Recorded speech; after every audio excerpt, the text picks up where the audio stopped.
ஜெய் ஸ்ரீ ராமகிருஷ்ணா. திருமூவரை வணங்கி என் உரையை தொடங்குகிறேன்.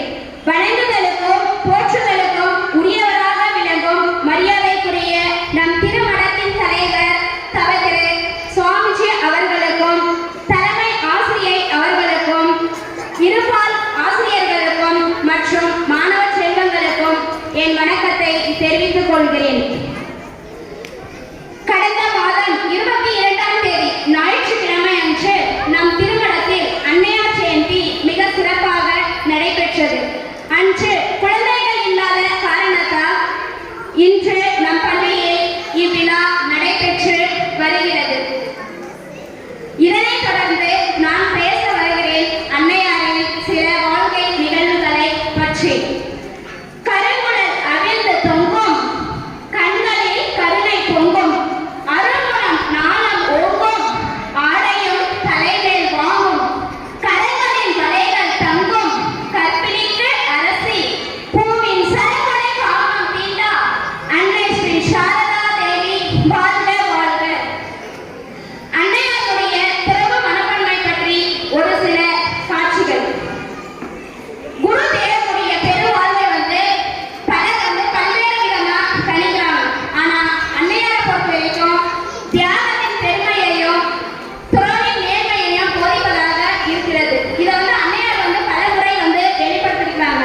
எப்படி வெளிப்படுத்திருக்கிறாங்கன்னு சொல்லும் போது ஒரு சீடர் அன்னையார் கிட்ட சொல்றாங்க, குருதேவர் எத்தனையோ அவர் பல இணையற்ற கருத்துக்களை இவ்வுலகிற்கு வழங்கியிருக்கிறாரு. இவ்வுலகில் உள்ள எல்லா மதங்களுமே இறைவனை அடைவதற்கான ஒரே பாதைகளே அப்படின்ட்டு அந்த சீடர் அன்னையார் கிட்ட சொல்றாங்க. அதற்கு அன்னையார் சொல்றாங்க, ஆமாம், நீ சொல்கின்ற அனைத்து கருத்துக்களுமே உண்மைதான். ஆனால் இதற்காக அவர் பல்வேறு மதங்களை பின்பற்றினார் அப்படின்னு எனக்கு தெரியல. அவர் இரவு பகலா இறை சிந்தனையிலேயே இருந்து பரவச நிலைகளிலேயே ஆழ்ந்து கிடந்தாரு. இந்து, கிறிஸ்துவ மற்றும் இஸ்லாம் சமயங்கள் பல நெறிகள் மூலமா ஒரே ஒரு பரம்பொருள் இருப்பதை அவர் உணர்கிறாரு. அது என்ன பரம்பொருள்னு பார்க்கும்போது இறைவன் என்கிற ஒரே ஒரு பரம்பொருள். குரு தேவனுடைய சிறப்பு பண்பே துறவு தான். இப்படிப்பட்ட ஒரு துறவு வாழ்க்கையை வேற யாருக்கிட்டையாவது பார்க்க முடியுமா அப்படின்ட்டு அன்னையார் சொல்றாங்க. துறவு தான் அவருடைய அணிகலன். குருதேவனுடைய அணிகலனே துறவு தான் அப்படின்ட்டு அன்னையார் சொல்றாங்க.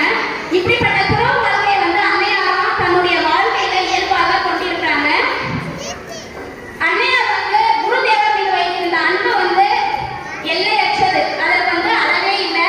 அதை எப்படி வெளிப்படுத்துறாங்கன்னாங்க, குருதேவருக்கு செய்கின்ற சேவைகளிலும் அவர் மேல காட்டுகின்ற பாசத்திலே மட்டுமே காட்டாம அன்னையாருடைய ஆசைகள், எண்ணங்கள் இதெல்லாம் குருதேவனுடைய வாழ்க்கை லட்சியத்தோடு இணைத்துக் கொண்டு அதில் வெளிப்படுத்துறதுலேயே அன்னையார் தன்னுடைய அன்பை வெளிப்படுத்துறாங்க.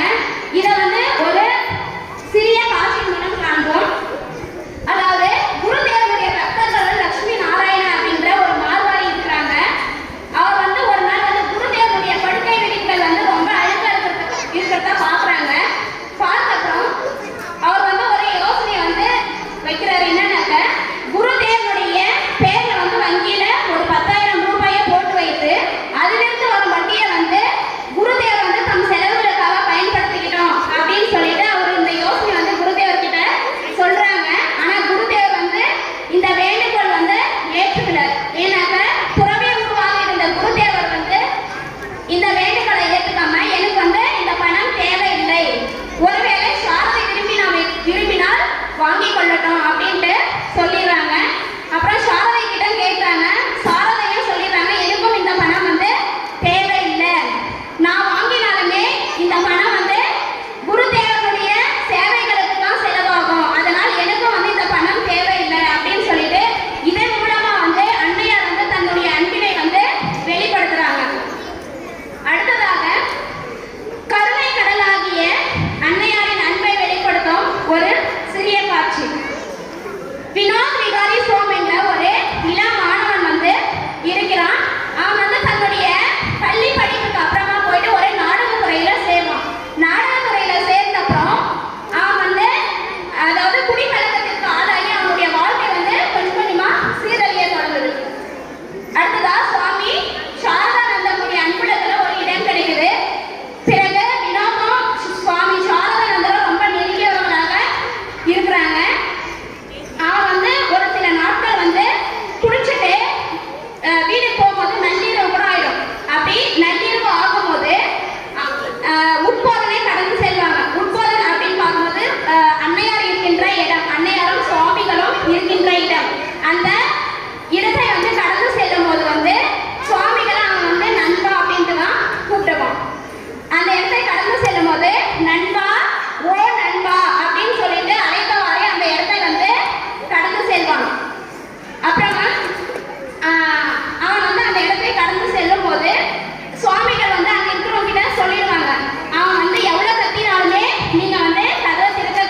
வணக்கம்.